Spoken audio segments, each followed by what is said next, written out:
Narasumber kita, alhamdulillah sudah hadir Prof. Suyanto. Selamat malam, Prof. Yanto. Alhamdulillah, nampaknya baru dari Tarwi, guys, nampaknya ya. Ya, assalamualaikum. Waalaikumsalam warahmatullahi wabarakatuh. Suratnya panjang-panjang tadi. Oh iya, ya tadi imamnya lupa diberitahu kalau ada tadarus malam ini. Baik, Bapak Ibu sekalian, alhamdulillah kita akan segera memulai tadarus kita malam hari ini. Kita persilakan untuk narasumber yang pertama, yakni Prof. Suyanto. Tadi sudah kami perkenalkan beliau ya. Jadi beliau selain juga di anggota Majelis Diktilitbang PP Muhammadiyah, guru besar UNY, pernah menjadi rektor 2 kali ya di Universitas Negeri Yogyakarta, juga pernah menjadi direktur di Kemendikbud, dan saat ini juga sebagai anggota BNSP. Oleh karena itu kepada Prof. Suyanto kami persilahkan, waktunya kurang lebih 30 menit ya. Untuk Pak Amil 30 menit juga. Monggo Prof.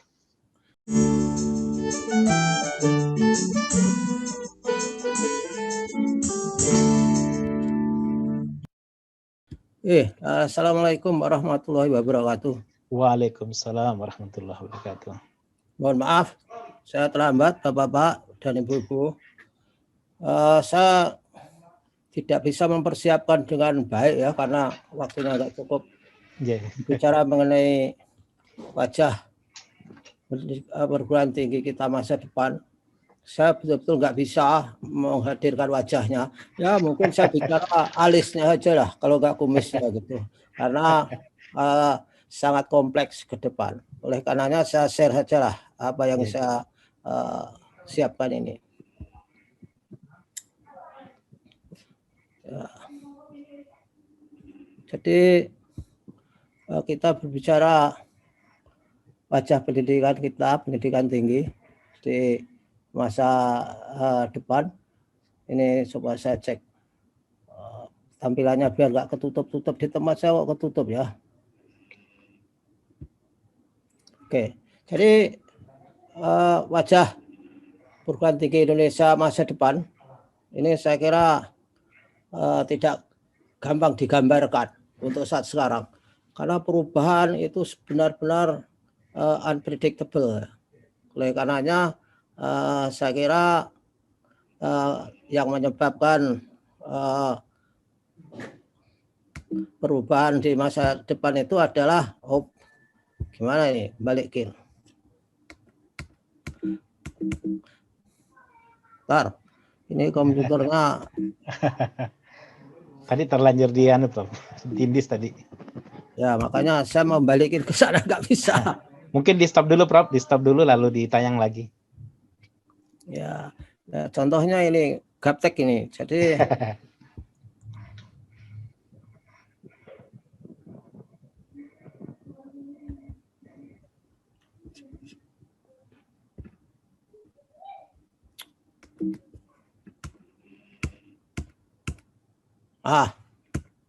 jadi kekuatan penentu wajah perguruan tinggi kita itu, saya tidak bisa membaca, selalu ada orang datang menutup.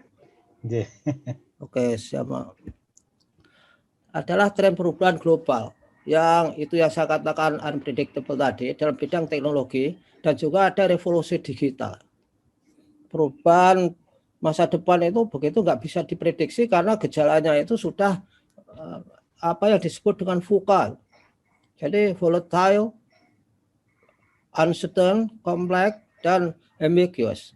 Nah ini betul-betul perubahan yang tiba-tiba mendadak, tidak tahu menahu, tiba-tiba ada gitu saja. Ya perubahan-perubahan di sekeliling kita itu kan luar biasa. Sehingga disebut disrupsi.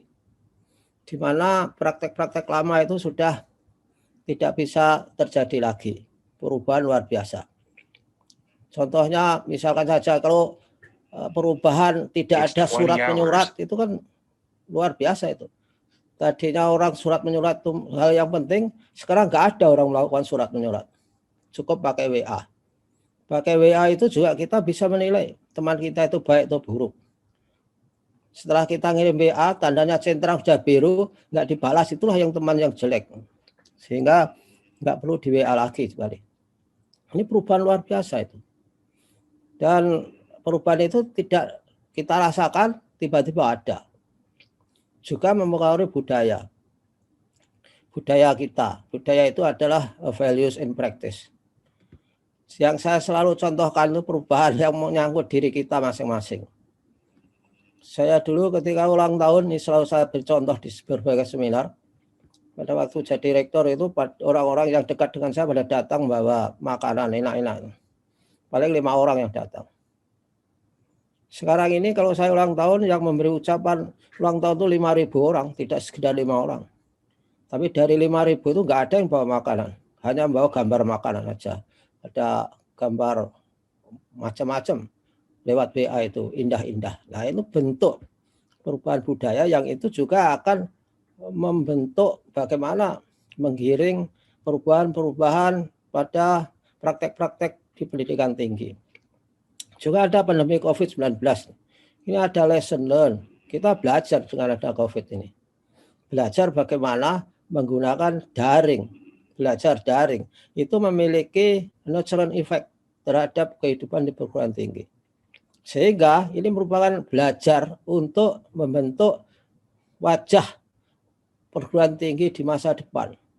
Sehingga yang berbau daring-daring itulah wajah-wajah kita nanti. Juga kondisi internal termasuk regulasi dan praksis dan sosial ekonomi ini akan membentuk wajah pendidikan tinggi kita. Regulasi ini sangat-sangat powerful sekarang ini. Sekarang kementerian kalau membuat regulasi itu sangat-sangat top down dan walaupun merdeka. Kita itu merdeka belajar, kampus merdeka, tapi itu isinya instruksi semua. Tidak pernah dibicarakan secara partisipatif dengan stakeholder perguruan tinggi itu. Nah itu juga akan membentuk wajah perguruan tinggi kita. Dan tentu sosial ekonomi masyarakat akan membentuk karena dia adalah demand side yang juga akan menentukan bagaimana dia harus memilih ke perguruan tinggi mana yang dia suka. Nah, yang selalu disebut-sebut itu revolusi industri tadi sudah disentuh-sentuh oleh Prof. Edi. Kita berada di revolusi industri yang 4 ini. Ini canggih semua ini. Ada konektivitas, ada teknologi yang pinter, ada cloud computing, big data, network, machine, and processes. Jadi adanya jaringan keterhubungan antara orang, program, mesin, itu contohnya yang revolusi industri 4.0 yang itu akan membentuk wajah perguruan tinggi kita, sehingga perguruan tinggi kita ke depan adalah yang hebat itu berbasis teknologi revolusi 4.0 itu semangatnya revolusi 4.0, padahal hampir 10% dan dunia, katanya Klaus Schwab itu 10% di dunia warganya itu masih di revolusi 2.0. Ini kalau di Indonesia kebalikan, mungkin 75% nih. Kita ini katanya di 4.0 yang basisnya sudah jejaring konektivitas itu masih berbasis pada listrik sebetulnya. Listrik aja belum kafah kita itu di 2.0 ini. Sehingga setiap kita melakukan webinar selalu ada muncul secara random itu apakah misalnya apakah suara saya terdengar, kemudian apakah gambar saya nampak, itu persoalan-persoalan yang harus tidak boleh ditanyakan di zaman revolusi industri 4.0. 2.0 saja belum selesai kita itu sebetulnya. Sudah lompat ke sini.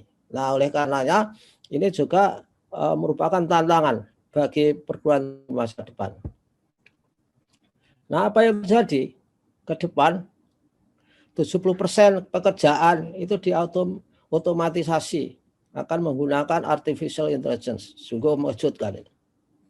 Dulu waktu saya sekolah di Boston tahun 79, saya sering main ke MIT, tempatnya Pak Yahya. Di sana itu di MIT itu punya proyek artificial intelligence. Saya baca publikasinya. publikasinya itu adalah pada saat itu tahun 79 bahwa komputer itu adalah partner manusia yang sangat setia untuk mengambil keputusan. Jadi tidak akan dia melebihi manusia. Tapi nyatanya sekarang 79 sampai sekarang itu kira 30-an tahun Mbak ya. 30-an tahun komputer sudah berubah total. Komputer sudah bisa menganalisis. Zaman itu belum ada komputer diciptakan untuk bisa menganalisis. Hanya memberikan data secara setia, nggak akan korupsi informasi dan sebagainya. Sekarang artificial intelligence itu luar biasa. Sehingga artificial intelligence nggak bisa dikalahkan oleh manusia sekarang ini. Catur itu nggak bisa orang mengalahkan mesin catur. Kalau sampai mesinnya kalah itu karena milih level yang paling rendah itu. Coba level yang paling tinggi. Nggak bisa. Karena dia analisisnya luar biasa. Bisa menganalisis setiap langkah kita. Nah itulah konsekuensinya. Ini akan membuat pengetahuan itu ditangani oleh artificial intelligence secara sempurna. Jadi saat ini dan saat ke depan fungsi dosen itu menjadi semakin tidak penting. Orang bisa belajar melalui internet karena di revolusi industri 4.0 itu ada IoT, Internet of Things. Semuanya ditaruh di internet. Apa saja bisa. Saya tanya sayur asem bisa ada di sana. Bahkan kalau nggak percaya, coba klik bagaimana cara bercerai dengan tanpa menyakiti hati pasangannya. Ada juga itu di sana sarannya. Di samping ada juga tentu bagaimana cara membangun rumah sakinah mawaddah warahmah. Semua ada. That's the principle of IoT. Nah, peran manusia itu selalu digantikan mesin ini. Coba lihat. 75 sampai 375 juta orang beralih pekerjaan ke depan. Oleh karena itu, saya kira perguruan tinggi wajahnya akan berbeda. Dan akses internet ini orang Indonesia sejak tahun 2020 kuartal kedua itu sudah 196,7 juta. Walaupun sebagian besar baru untuk WA, tidak untuk belajar pengetahuan secara mandiri di situs-situs tertentu. Nah, ini coba kita lihat kalau top 10 skill yang saya berikan misalkan saja di old normal ini, ya itu sampai tahun 2015 ini top 10 skill yang penting di dunia kerja itu adalah pertama ini complex problem solving, coordinating with others, people management, critical thinking, negotiation, kemudian quality control. Jadi quality control, service orientation, kemudian judgment and decision making, active listening. Nah ini walaupun active listening itu di paling bawah, tapi mahasiswa kita itu nggak bisa melakukan active listening. Kemudian creativity. Nah apa yang terjadi di tahun 20 misalkan saja, itu sudah berganti lagi. Yang pertama complex problem solving itu masih di situ, kemudian critical thinking semakin penting, semakin naik dari posisinya. Coba creativity dan people management itu juga turun, tidak lebih penting. Kemudian coordinating tadinya di atas juga turun, karena coordinating segala macam itu bisa dilakukan oleh mesin. Kemudian emotional intelligence ini tadinya nggak ada. Di sini menjadi ada. Kemudian judgment and decision making naik posisinya, kemudian service orientation itu juga naik, dan negotiation itu turun dari 5 ke 9, dan akhirnya cognitive flexibility. Ya, itulah. Nah, oleh karenanya kita lihat lagi tahun 2022, bayangkan ini sudah berubah lagi. Baru 20 sampai 22 tahun. Perubahan ini zaman saya mahasiswa itu hanya bisa dilakukan paling tidak 50 tahun. Perubahan-perubahan seperti ini. Tapi sekarang perubahan teknologi itu perubahannya hampir dalam kurun waktu bulan. HP itu setiap 3 bulan muncul yang baru. Sehingga saudara jangan beli HP sekarang, supaya HP-nya tetap baru nanti saja, yang terakhir-terakhir. Nah, ini top 10 skill tahun 2025 juga sudah berubah lagi. Ya, jadi ini ada active learning, analytical thinking nomor 1 itu. Jadi oleh karenanya saya kira wajah-wajah perguruan tinggi masa depan itu adalah perguruan tinggi yang mampu membekali kompetensi para mahasiswa untuk memiliki analytical thinking at the first place. Kemudian ada active learning, complex problem solving, critical thinking. Yang ini sejak SMA itu sudah dilatihkan, sekarang HOTS, high order thinking skills. Kemudian creativity, originality, leadership, technology use, technology design, resilience, reasoning, dan ini kalau kita petakan sebetulnya 4 ini adalah problem solving, self management, working with people, technology use and development. Inilah prediksi Rowan Gibson bahwa tahun yang akan datang itu bukan kelanjutan tahun lalu, tapi sangat beda. Oleh karena itu, untuk hebat di tahun depan kita harus melepaskan hasil belajar kita yang tidak relevan dengan zaman. Oleh karena itu, orang buta huruf abad 21 itu definisinya beda. The illiterate of 21st century are not those who are not read and write, but those who are not learn, unlearn, and relearn. Jadi orang yang buta huruf sekarang ini definisinya orang yang tidak bisa belajar, melepaskan hasil belajar yang tidak relevan dan belajar kembali. Sehingga melupakan hasil belajar itu penting. Ini sulit itu untuk melepaskan itu. Contoh yang selalu saya gunakan di seminar manapun, kita kalau ke airport itu walaupun di executive lounge tidak semua orang bisa melepaskan hasil belajar yang tidak relevan. Jadi kloset-kloset yang sangat modern, bersih-bersih itu kalau saya duduk tidak diduduki, malah pada ditongkrongi semua, kakinya naik. Juga kita ibu-ibu kalau masak di rumah pakai rice cooker dan sebagainya itu untuk menentukan ketinggian air itu sudah ada skalanya, tapi masih menggunakan jari juga, ruas jari yang digunakan. Itulah contoh-contoh orang buta huruf abad 21.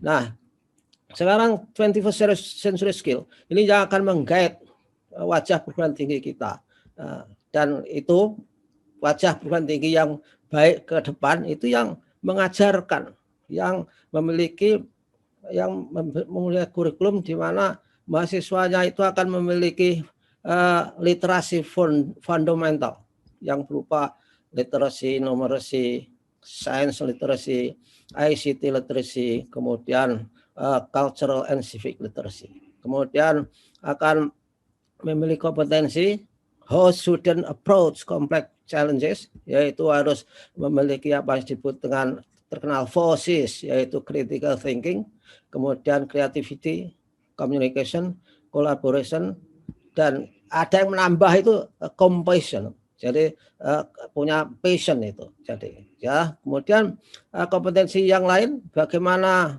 how student approach the changing environment, untuk menghadapi lingkungan yang selalu berubah itu ada curiosity, initiative, persistence, adaptive leadership. Nah, ini semua ini adalah syarat-syarat orang perguruan tinggi yang punya wajah di masa depan. Nah, wajah perguruan tinggi kita masa depan itu apa? Seperti apa? Kalau prasyaratnya, kondisinya saya sampaikan seperti di depan tadi. Wajahnya adalah ketimpangan kualitas akan terjadi secara nyata. Ini akibat adanya inelasticity of human resource supply-nya bagi perguruan tinggi kecil. Ya, jadi ini sangat timpang. Jadi sumber dayanya itu SDM itu sangat inelastis penawarannya. Artinya ketika tiba-tiba diminta mahasiswa tambah banyak misalkan saja, enggak serta-merta rasio dosennya itu terpenuhi. Untuk menyekolahkan doktor itu enggak gampang, master enggak gampang, apalagi doktor. Menyekolahkan doktor di luar negeri itu juga enggak gampang, karena harus mempersiapkan bahasa Inggris. Substansinya pinter, tapi kalau nggak bisa bahasa Inggris kan nggak bisa sekolah di luar negeri atau bahasa negaranya sana. memang sekolah bolot misalkan saja yang tidak bisa berkomunikasi. Lalu perguruan tinggi dalam jangka panjang ini akan timbul tenggelam, akan ada muncul, ada mati akibat fenomena digital divide dan perubahan global dahsyat berkarakter VUCA tadi, seperti yang saya sebutkan tadi, volatile, uncertain, complex, and ambiguous tadi. Ini timbul tenggelam. Yang timbul tentu saja perguruan tinggi yang bisa, perguruan baru yang bisa beradaptasi, langsung bisa beradaptasi. Ada pepatah bahwa yang mengatakan itu neither the strongest nor the most intelligent state species can survive, but the one that the most adaptive to the change. Jadi orang yang bisa hidup itu orang yang paling beradaptasi dengan perubahan. Lihat perusahaan-perusahaan hebat yang tidak bisa melakukan adaptasi terhadap perubahan itu sudah mati semuanya. Seperti laptop kita yang dulu zaman saya tahun 90-an atau 95 sampai 2000 itu yang namanya Toshiba, Fujitsu, Sony itu berjaya di mana-mana itu. Nah sekarang sudah almarhum semua mereka itu. Juga telepon yang Nokia itu dulu merajalela. Juga BlackBerry, sehingga ketika kalau kita ketemu itu omongannya mesti, hey penmu berapa? Sekarang nggak ada orang ngomong pen lagi. Ini adalah perubahan mendadak yang luar biasa dalam kurun puluhan tahun. Zaman dulu ganti teknologi itu paling enggak 100 tahun.